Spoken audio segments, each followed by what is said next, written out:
God is good and all the time. 아멘. 하나님 좋으십니다. 하나님 바라볼 때 우리에게 소망이 있음을 믿습니다. 오늘은 이제 사도행전 16장 말씀에 들어갑니다. 사도 바울의 2차 전도 여행이 시작됩니다. 하나님의 새로운 역사가 시작되는 장면입니다. 오늘 본문 16장 1절에서 5절까지는 이제 사도 바울의 2차 전도 여행 초기에 있었던 이야기입니다. 기본적으로 2차 전도여행이라는 것은 앞에 1차가 있다는 거잖아요. 2차의 목적은 1차 때 다녀왔던 곳, 전도했던 그곳에 다시 한번 방문하고 그곳에 있는 교회와 제자들을 섬기기 위한 것이었습니다. 그래서 사도 바울은 1차 때 방문했던 더베와 루스드라라는 곳으로 다시 돌아갑니다.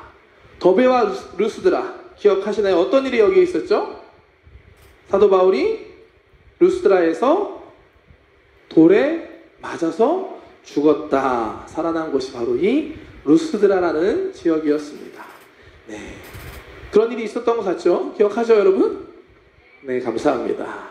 다시 그곳에 찾아간 겁니다. 그곳에 제자들이 있었고 교회가 있었기 때문입니다. 그곳에 제자 중에 디모데라고 하는 특별한 한 사람이 있었습니다. 사도 바울이 보기에 마음에 들었던 것 같아요. 너 나랑 같이 전도여행 가자. 이 디모데를 택해서 함께 전도여행을 떠나게 된다라는 이야기가 오늘 우리가 함께 읽은 본문의 스토리입니다. 간단한 이야기인데요. 그 이면에 있는 것들을 조금만 살펴보면 우리가 한번 생각해 볼 만한 우리의 의미가 있는 깨달음이 있습니다. 한번 볼까요? 1절 말씀 한번 다시 보겠습니다. 바울이 더베와 루스드라에도 이름에 거기 디모데라는 제자가 있으니 그 어머니는 믿는 유대 여자요 아버지는 헬라인이라. 바울이 더베랑 루스드라에 다시 갔는데 거기에 디모데라는 사람이 있었어요. 근데 이 사람이 어떤 사람이냐 소개를 하는데 엄마 아빠 이야기를 합니다. 엄마는 믿는 유대인이요 아빠는 헬라인이었다라고 이야기합니다. 하프라고 요즘에 많이 얘기하더라고요. 엄마 아빠가 국적이 다른 그런 경우를 하프라고 얘기합니다. 저희도 여기도 아마 있는 것 같은데 엄마는 한국분, 그리고 아버지는 일본분, 그런 친구들이 청년부에도 있는 것으로 알고 있습니다. 사실 요즘에는 크게 문제될 게 없는데 지금 이 디모데가 살고 있던 이 시대, 특히 유대인들에게는 중요한 문제가 있었습니다. 왜냐하면 유대인들은 혈통을 중요하게 여기던 사람들이었기 때문입니다. 그렇기 때문에 이 디모데가 바울과 함께 전도를 다니기에는 조금 문제가 있었어요. 왜냐하면 유대인들은 이방인들과 함께하지 않았기 때문입니다. 이러한 어려운 조건이 있었지만 그럼에도 불구하고 바울은 이 디모데를 선택했습니다. 왜 그럴까요? 2절 말씀 한번 볼게요. 디모데는 루스드라와 이고니온에 있는 형제들에게 칭찬을 받는 자니. 디모데가 유명한 사람이었던 것 같아요. 우리 청년들이 여의도에 유명하게 될까 걱정되긴 하는데 훌륭한 청년이라는 칭찬을 받는 디모데였습니다. 그렇기 때문에 바울은 이 디모데를 포기할 수 없었고 이 디모데를 함께 전도 여행에 데려가기 위해서 오늘 말씀을 보면 할례를 행하게 됩니다. 할례는 유대인들이 아브라함부터 시작된 그 종교적인 의미를 가진 행동이었습니다. 뭐냐면 태어나면 7일이 가기 전까지 그 남자아이의 포피를 잘라내는 것이었습니다. 그걸 통해 하나님과 언약을 맺은 그 증거로 그런 행위를 했던 거였습니다. 하나님의 자녀, 하나님의 백성이라는 걸 의미하는 거였고 그렇기 때문에 유대인들은 이 할례를 아주 중요하게 여겼습니다. 그래서 이 바울이 있었던 안디옥 교회에도 어떤 유대인들이 와서 이제 이방인들이 예수 그리스도를 믿었으면 하나님의 자녀가 됐으면 그들도 우리랑 똑같이 할례를 해야만 한다, 율법을 지켜야만 한다 라는 말을 해서 논쟁이 있었습니다. 바로 앞에 14장에 15장에 그런 일이 있었고요. 결국 이 사람들과 바울은 서로 그 할례 문제 때문에 논쟁을 했었습니다. 끝내 예루살렘까지 가서 그곳에 사도들과 장로들이 다 같이 모여서 회의해서 그곳에 어떤 결론이 났죠? 이방인들에게 그런 율법의 무거운 짐을 주지 않아도 된다. 할례를 행하지 않아도 된다라는 결정을 하게 된 게 바로 사도행전 15장, 오늘 말씀 바로 앞장에서 있었던 일입니다. 사도 바울의 2차 전도여행의 목적 중에 그 교회들에 가서 이 새로운 결정된 사항을 가르쳐주는 것도 목적 중에 하나였습니다. 그런데 바울이 그 2차 전도여행이 시작하는 이 초입에 디모데에게 할례를 행합니다. 지금까지 그렇게 싸워왔는데 할례 안 해도 된다고, 예수님만 믿으면 된다고 싸웠던 바울이었는데 막상 디모데를 데려가는데 할례를 바로 하는 모습을 보여줍니다. 왜 그랬을까요? 3절 말씀 함께 보겠습니다.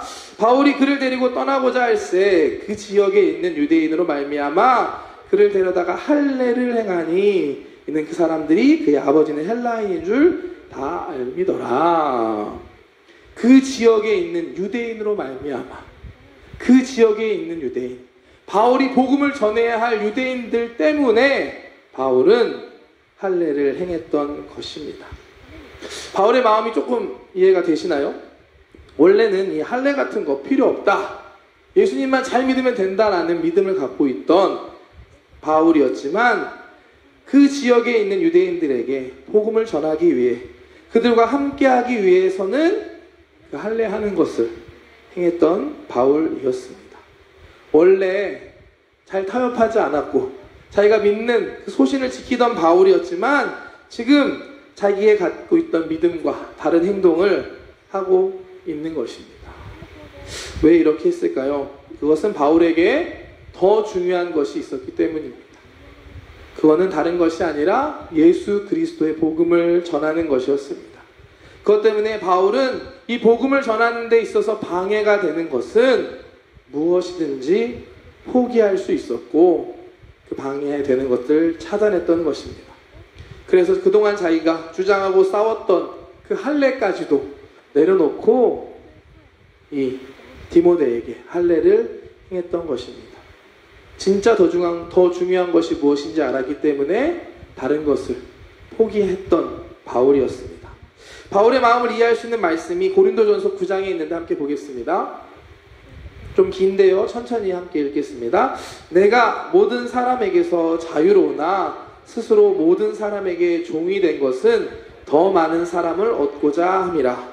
유대인들에게 내가 유대인과 같이 된 것은 유대인들을 얻고자 함이요, 율법 아래에 있는 자들에게는 내가 율법 아래에 있는 자같이 된 것은 율법 아래에 있는 자들을 얻고자 함이요, 율법 없는 자에게는 내가 하나님께는 율법 없는 자가 아니요 도리어 그리스도의 율법 아래에 있는 자이나 율법 없는 자와 같이 된 것은 율법 없는 자들을 얻고자 함이라. 약한 자들에게 내가 약한 자와 같이 된 것은 약한 자들을 얻고자 함이요, 내가 여러 사람에게 여러 모습이 된 것은 아무쪼록 몇 사람이라도 구원하고자 함이니 내가 복음을 위하여 모든 것을 행함은 복음에 참여하고자 함이라. 바울의 고백입니다. 바울이 왜 자기가 그토록 지키기 위해 싸워왔던 것을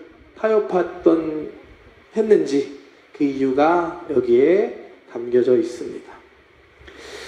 디모데에게 할례를 행한 것은 바울이 이제부터 만날 유대인들에게 복음을 전하고 그들의 구원을 위한 행동이었습니다. 복음을 위해서라면, 복음을 전하기 위해서라면 모든 것을 할 수 있었던 사람이 바로 이 바울이었습니다. 우리의 모습을 한번 돌이켜 생각해 보기 원합니다. 우리 인생을 선택의 연속이라고 이야기합니다. 선택을 한다는 건 이걸 선택하기 위해서는 다른 것들을 포기해야만 합니다. 결국 우리는 많은 것들을 포기하며 살아가고 있습니다. 여러분들은 어떤 선택을 하며 살아가고 계십니까? 어떤 것들을 포기하고 살아가고 계신가요?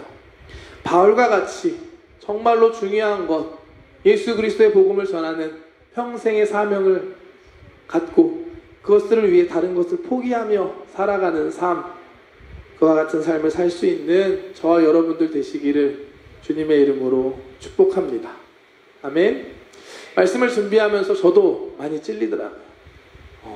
선교사로 일본에 나와서 여러분들을 섬기고 있는 제가 아직도 포기하지 못하고 있는 게 많이 있구나라는 것들을 돌아볼 수 있었습니다. 오늘 말씀을 통해서, 바울의 모습을 통해서 내 안에 잘못된 것들, 포기하지 못하고 있는 것들이 있다면 포기할 수 있는 저와 여러분들 되시기를 주님의 이름으로 축복합니다. 정말 가치 있는 것을 위해, 다른 것들을 포기할 수 있는 삶을 사는 우리 토모니 청년들 되시기를 주님의 이름으로 축복합니다. 짐 엘리엇이라는 선교사님이 계셨습니다. 이 선교사님은 대학교를 졸업하고 20대의 나이에 그 에콰도르의 밀림으로 선교사로 떠나십니다. 그곳에서 그는 동료 선교사들과 함께 어려움과 역경을 떨쳐내면서 그 밀림 어느 곳에 살고 있다고 전해지는 아우카 민족, 아우카 부족이라는 인디언들에게 복음을 전하기 위한 계획을 세우고 꿈을 꾸기 시작합니다. 근데 이 아우카 부족이라는 사람들이 한 번도 본 적도 없고 제대로 만나본 적도 없었던, 그야말로 오지에 있고 베일에 쌓여 있었던 사람들이었다고 합니다. 한 가지 확실한 것은 이 아우카 민족이 이 에콰도르 정글 안에서 가장 야만스럽고 또 잔인하고 공격적이었다는 사실이었습니다. 이걸 어떻게 알 수 있냐면 다른 부족과의 싸움에서 상대 부족을 잔인하게 살인하는 모습을 통해 알려진 사실이었습니다. 하지만 복음에 대한 열정을 가지고 있었니 짐 엘리엇 선교사님과 동료 선교사님들은 이 아우카족에게 복음을 전하기 위해서 기도하기 시작했고 실제적인 준비를 하기 시작합니다. 이게 책에 나와 있는 내용인데요. 어떤 방법을 사용하냐면 경비행기, 작은 비행기를 타고 그 부족들이 살고 있는 지역을 찾아갑니다. 직접 만날 수 없으니까 하늘 위에서 선물들을 사간 걸 떨어뜨립니다. 먹을 수 있는 것, 유용한 것들, 옷이나 뭐 이런 것들, 필요한 것들을 떨어뜨리고 떠나고 이걸 반복합니다. 그런 시간들을 통해서 조금씩 그들과 마음을 가까워지고 조금 익히는 시간을 갖고 난 뒤에 이제 짐 엘리엇 선교사님과 그 동료 선교사님들은 디데이를 정하고, 자 이제 우리가 만나러 가야 될 때입니다. 그들에게 만나러 찾아갑니다. 어떻게 됐을까요? 안타깝게도 이 아우카 부족은 짐 엘리엇 선교사님과 그 다른 선교사님들의 마음을 받아두지 않았습니다. 순식간에 선교사님들을 공격했고 아우카 부족의 창에 맞아서 선교사님들은 죽음을 당하고 말았습니다. 나중에 알려진 것이 엘리엇 선교사님 그 동료들 사이에 총이 있었다고 해요. 자신들을 지킬 수 있는 총이 있었음에도 불구하고 아무도 죽어가는 순간에 그 총을 사용하지 않았다라고 합니다. 정말 선교를 위해서 그 영혼들, 그 밀림 속에 있는 그 부족들을 구원하기 위해서, 그들에게 예수 그리스도의 사랑을 전하기 위해서 자신들의 생명까지도 포기했던 모습이었습니다. 이 짐 엘리엇 선교사님의 일기장에 써있는 글이 유명하고 많이 알려졌습니다. 어떤 것이냐면, 영원한 것을 얻기 위해 영원하지 않은 것을 버리는 사람은 결코 바보가 아니다. 영원한 것을 얻기 위해 영원하지 않는 것을 포기하는 사람은 결코 바보가 아니다. 많은 사람들이 이 선교사님들의 죽음을 안타깝고 쓸데없는 희생이다라고 표현을 했습니다. 하지만 그렇지 않았습니다. 이 이야기에 더 놀라운 건 이 이후에 계속되는 스토리입니다. 이 짐 엘리엇 동료 선교사님과 동료 선교사님들에게 아내가 있었습니다. 사모님들이 있었는데, 놀라운 거는 이 사모님들이 남편에게 이어서 다시 그 아우카족에게 선교를 떠나게 됩니다. 자기 남편들을 죽인 사람들을 향해 복음을 전하기 위해 다시 찾아간 것입니다. 놀랍게도 이 아내들을 통해서 그 아우카 부족은 예수 그리스도의 복음을 받아들이게 됩니다. 어떻게 그런 일이 있었냐? 아우카 부족은 여자는 죽이지 않는다고 하더라고요. 그래서 아내들이 갔을 때 공격당하지 않았고 그들과 함께 하면서 그들에게 사랑을 전할 수 있었고 예수 그리스도의 복음을 전할 수 있었습니다. 이 이야기는 이 짐 엘리엇 선교사님의 아내가 쓰신 전능자의 그늘이라는 책에 있는 기록이고 사실 실화 이야기입니다. 그리고 엔드 오브 스피어, 창끝이라는 제목의 영화로도 만들어졌다고 합니다. 이 짐 엘리엇 선교사님의 이야기, 제가 처음 들은 게 20살 대학교 1학년 때였거든요. 신학교 처음 들어가서 부흥회에서 들었었는데 그때 나도 그렇게 살아야지 하면서 기도했던 기억이 납니다. 오늘 이 말씀을 준비하고 오전에 교육자님들과 같이 기도하는 시간에 기도하는데 다시 한번 제 모습을 돌아볼 수밖에 없었고 눈물로 기도할 수밖에 없었습니다. 그때는 저도 신학생이고 청년이었는데 이제는 일본의 선교사로 나와 있더라고요. 근데 과연 내 안에 이러한 모습이 있는가?